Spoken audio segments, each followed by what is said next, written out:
நான் தீட்டு என்று சொன்னது எதுன்னு ஆண்டு கேட்டிருக்கிறார். தீட்டுன்னு சொன்னது எது?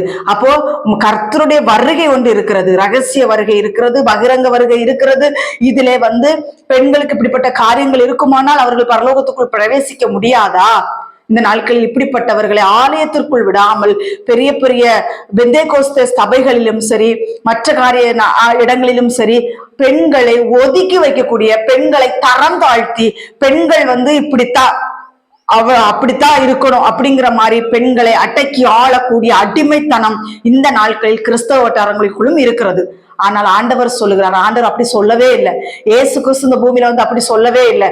தீட்டுங்கிறது எது, அடிமைத்தனம்ங்கிறது எது? பிசாசுக்குத்தான் நம்ம அடிமைத்தனமா மாறக்கூடாது.